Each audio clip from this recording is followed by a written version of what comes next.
And it is time for our insiders. Antoine Seawright, our Democratic strategist, Dave Wilson, our Republican strategist.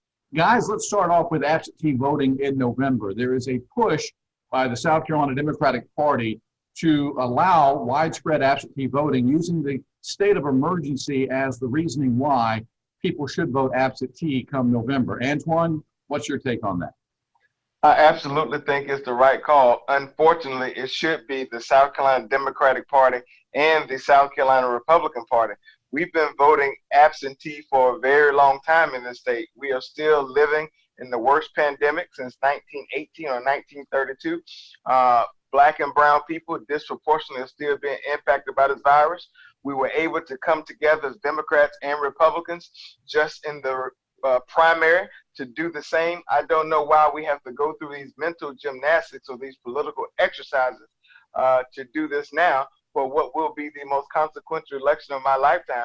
For people who want to play games with this idea of vote by mail, for Black people, we've put our life on the line to vote for a very long time. We've done it before, and if for whatever reason we cannot get to vote by mail this time around in November, I am quite certain we will do it again. There, vote by mail is one of the options, JR, that we have in South Carolina. The list for being able to vote absentee covers just about everybody. I mean, you get to the point where if you're 65, you can vote early. Well, there's some people who the ACLU is saying, listen, well, that's age discrimination because you're not allowing young people to vote. I think the reality is we're going to see the same thing happen when the legislature comes back in September. They're going to turn around and say, we're going to use the same type of criteria that we turn around and use for the primary and allow voting to start taking place. I can almost guarantee you Election Day in South Carolina is going to be about 30 days long, and it's going to start the first Monday of October.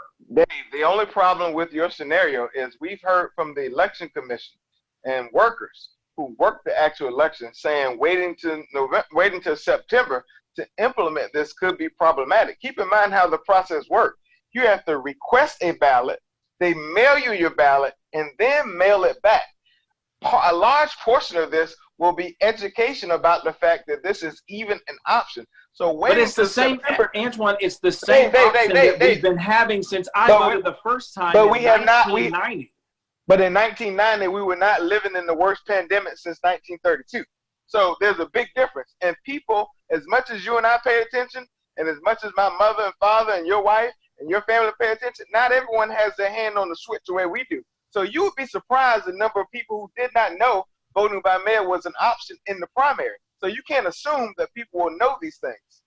That's why we talk about it here on the air, and I think that's one of those places where when you take a look at this, JR, you've got to we want folks at home. I mean, the reason that the Antoine and JR and I are here every single week to talk with you at home is to help you understand how to get involved in the process.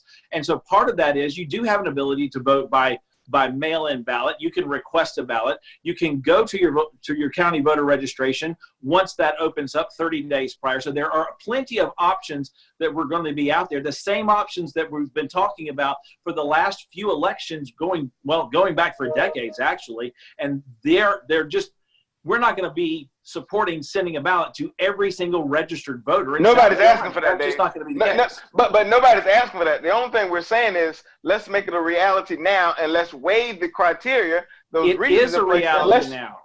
No, Dave, it's not a reality. You just talked about the reasoning for having to do it. All the Democratic Party is saying, and what we all should be saying is we're in the middle of a pandemic that could mean life or death for people, particularly people who look like me. Let's not get into the game of having criteria and options. Let's just say if you want a ballot, you should be able to request it, and let's go from there. Voting and the access to voting should not be a Democratic Republican thing. Absolutely. It should be an American thing, in this case, a South Carolina thing. So we should not have to play games about lawsuits.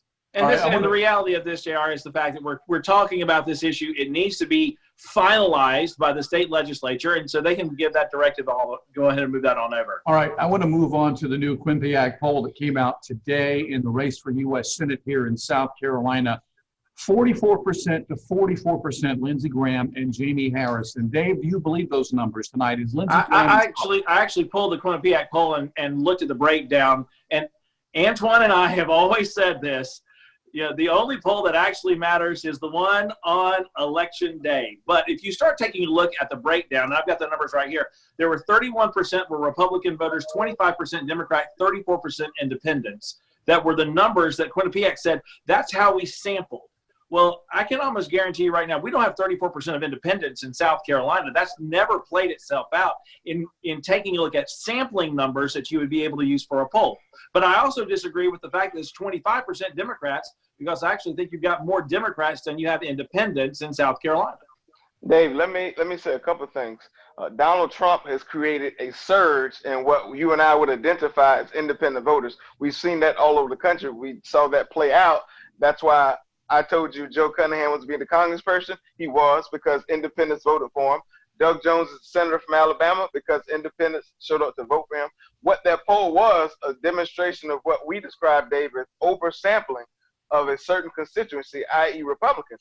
You can't deny the fact that there are people who are upset with Lindsey Graham. They're bothered by the behavior and the conduct of Lindsey Graham. That's why you see these poll numbers, 4 consecutive polls saying the same thing. Now, Lindsey Graham, you and others can choose to ignore the reality, but we are in a real race, just as I said about the 1st Congressional District in Charleston. I'll say it again. This is going to be a real battle. And who's able to block and tackle the best and run the ball straight down the field to South Carolina voters, that's who will end up in the end zone come November 3rd. Well, and that's the place where, JR, if you take a look at Lindsey Graham's out there, he's meeting with people, he's having meetings, he's doing the press conferences, he's out there shaking hands. Where's Jamie? Jamie's running a television campaign right now. He's running a television campaign. He's spending $1 million a week, folks. $1 million bucks a week. When's Jamie been out in public? Is he running the Joe Biden strategy? Is he going to run it from the basement? Dave, we're in the middle of a pandemic, and the fact of the matter is, we are in the middle of a pandemic, and people are still out there.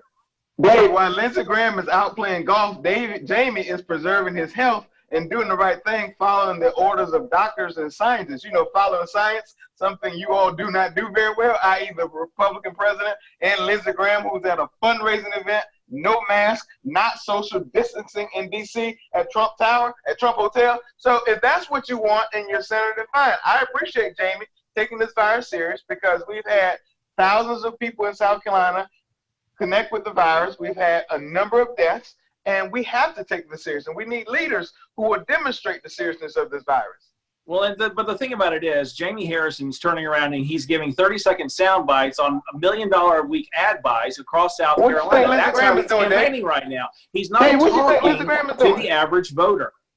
Well, he is. He's just talking through them in a different way. He's see the same ads to them through the television. Dave, we see attack ads. We see attack ads from Lindsey Graham attacking Jamie Harrison. We see them darkening his face on digital ads, trying to send as we talked about last week, in my opinion, a racist message to a certain group of people. So we see them both doing the same thing, running a high-touch campaign.